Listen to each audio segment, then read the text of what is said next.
Hello everyone. So Evergrande, which is a Chinese construction giant, um, planned on a restructuring the company, but now it looks like it's running into a problem. They have been lucky enough to keep themselves out of news for last few weeks, but they are back in the news, and their planned restructuring plan is probably not going to be successful. So Chinese authorities are considering a proposal to dismantle China Evergrande Group by selling bulk of its assets. The restructuring proposal, which was submitted to Beijing by officials in Evergrande's home province of Guangdong, calls for the developer to sell most assets except for its separately listed property management and electric vehicle units. So property management and electrical vehicle units are not going to be sold, but everything else is ready to be sold. A group led by China's Cinda Asset Management, a state-owned bad debt manager and major Evergrande creditor, would take over any unsold property assets. Cinda Group will be taking over these two units. For its part, Evergrande, which was officially labeled a defaulter for the first time in December after it missed payments on several offshore bonds, said in a statement on Wednesday that it plans to come up with a preliminary restructuring proposal in the next 6 months.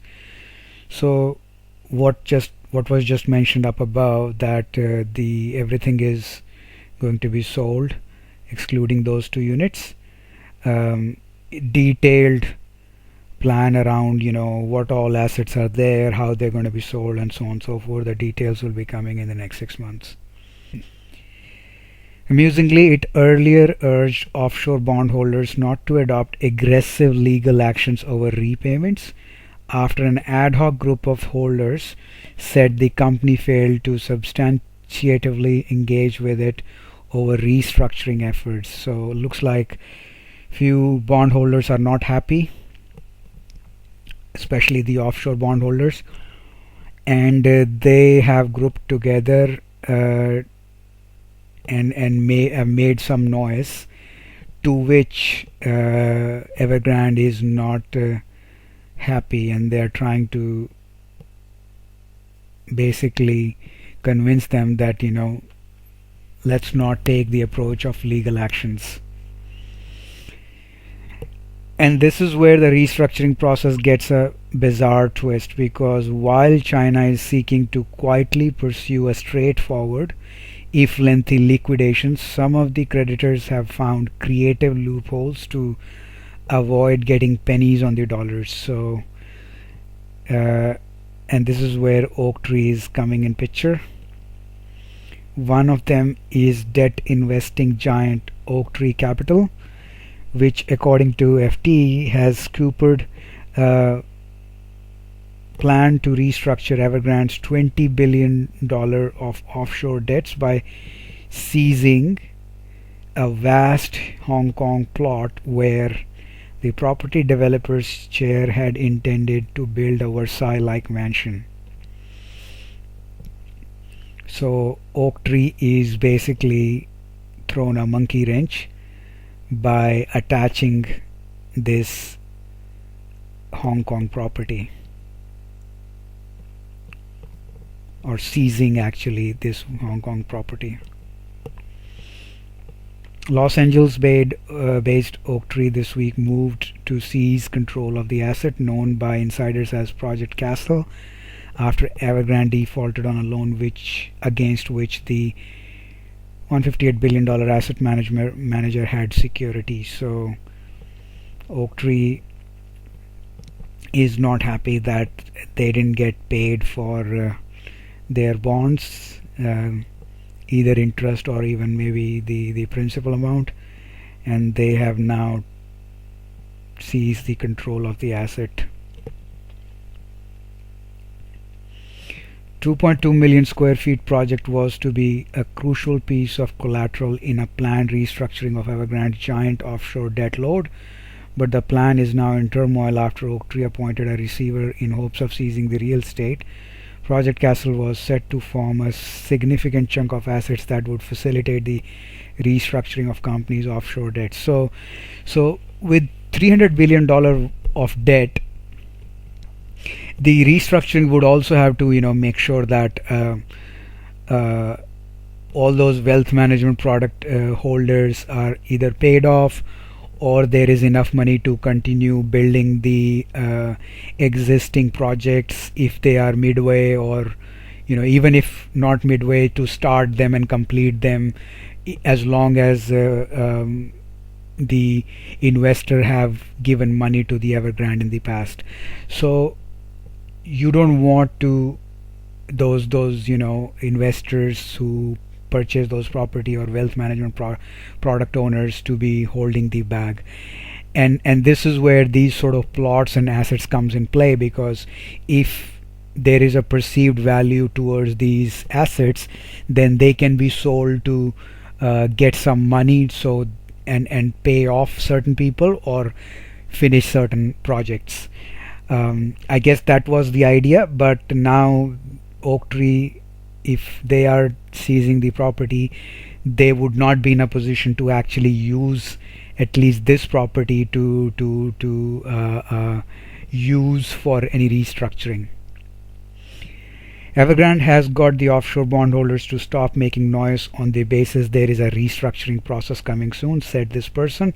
The land was going to be used to facilitate the restructuring. Yep.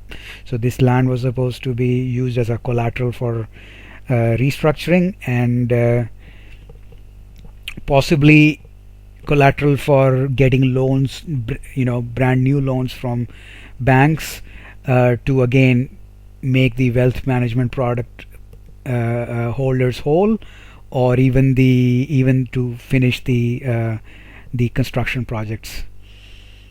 And none of that is going to be possible if they don't have these assets to use as a collateral. But apparently now that the Oaktree has found legal recourse to strip the land, it will do so in the process, derailing the broader restructuring process. Of course, indeed, the appointment of the receiver has to be approved by the Hong Kong court. So it hasn't been approved yet, but that's what Oaktree is relying on. After which the asset will be removed from general restructuring of Evergrande.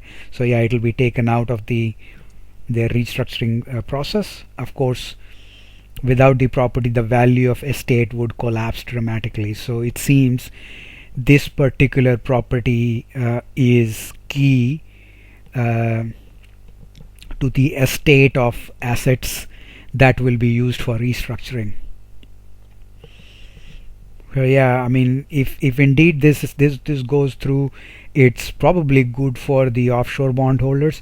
May not be good for the Evergrande restructuring itself. And I think even Chinese government won't be very happy, because as we read in the first para up above, this plan is, it seems, have been approved by the Chinese government.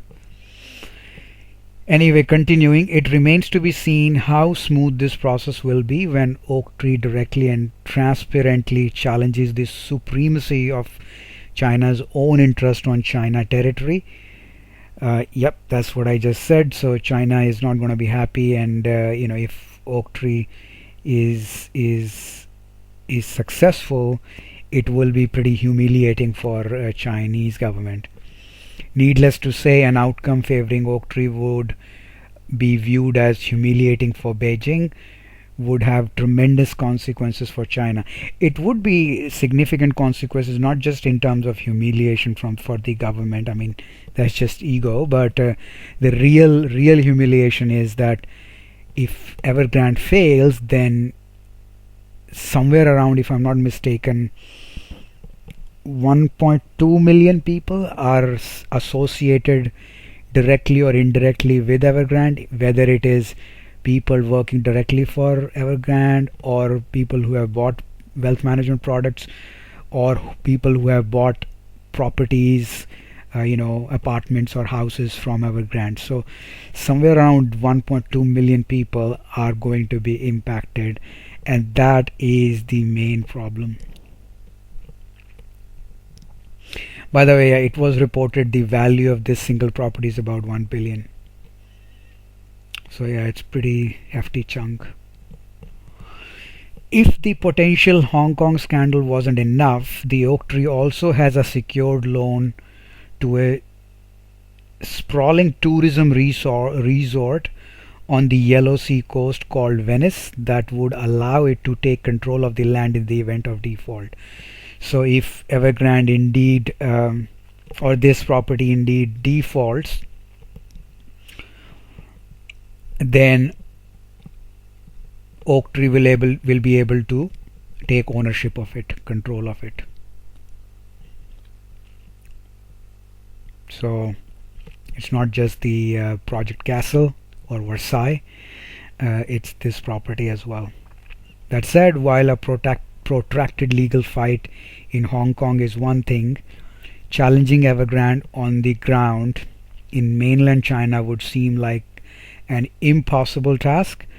As the EFT notes, if Oak Tree moves to seize control over the land, it could face a difficult fight in the mainland Chinese courts over an asset that is strategically important to both Evergrande and Beijing due to its vast size and because ordinary Chinese have bought homes there. So this project, by the way, is a housing property. I'm not sure if this photo is indeed reflecting that Venice property. I'm assuming it is, but it seems it is a housing property, residential area. The resort has a platinum 7-star hotel, 9 centers, international conferences, catering, health, sports, badminton, tennis, business, children and entertainment, a bar street and a food street according to the local government website for the area. It also has a residential area that covers 66 meters square feet, which includes homes and schools. So there you have it. This is what this property is all about. Interesting. Needless to say, lending in mainland China is considered far riskier, or more accurately dumber, than in Hong Kong because of the difficulty foreign creditors have in navigating the labyrinthine local court system and claiming security on assets, not to mention facing the incredibly corrupt local legal system. Yep, that is true. Now, either way, for China, it's not going to be good. If they allow Oak Tree to win, then it's not just humiliating for China, but it could derail the whole restructuring process.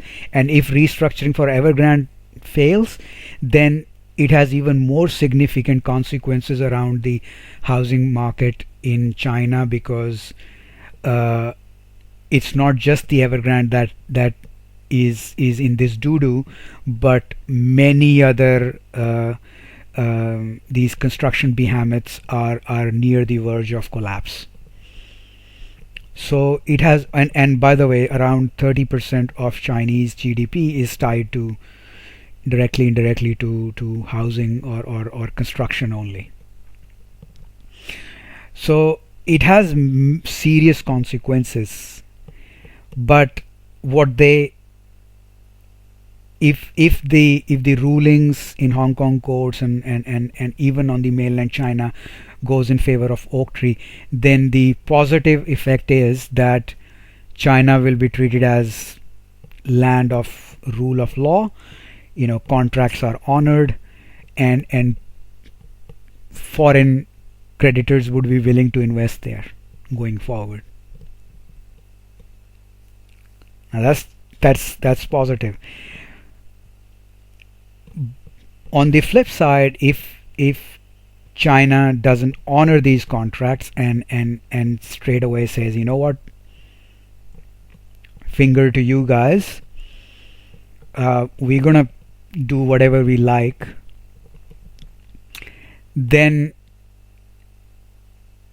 it has a serious consequences as far as their investment grade bonds go, because then there won't be any trust. There is no honor there, and it won't be just limited to construction industry, but broadly as well. All the industries in the China, because this will just set up this will set a precedence for all these such type of investments. Uh, but the advantage in that is that they will somehow be able to have a controlled implosion of construction industry, restructuring, controlled implosion, whatever you want to call it, because there is no doubt debts are so huge that things have to reach to an equilibrium. So there will be contraction, but it would be controlled, so there won't be any social unrest. If just 1.2 million people are associated with the Evergrande restructuring, imagine if if one third of Chinese GDP, which is somehow related to construction and infrastructure, is in a bad situation. How many more people are going to be in trouble? So in my opinion, the letting the offshore bonds go and get screwed is would be the likely possibility. I think they wouldn't want to create local problems and local social unrest in China, so government would rather let these offshore bonds go or not honored, and save their local economy. Yeah, but either way, it's not going to be a smooth process. People are going to definitely get hurt. There will be a lot of haircuts. Even local bondholders will have to take haircuts. The Chinese banks will have to take haircuts. Either the assets will become NPA, or if they value them, market, then they will be taking haircuts. So not a good situation, especially if interest rate starts increasing by Federal Reserve. Then that will also have a domino effect of interest rates possibly all around the world, and that's also not going to help the global economy. So yeah, that's the update on Evergrande story. If there are any further updates, and if Oaktree indeed is able to seize these properties and proceed further, I will keep you guys posted. Please share, subscribe, like, and I will see you in the next one. Bye.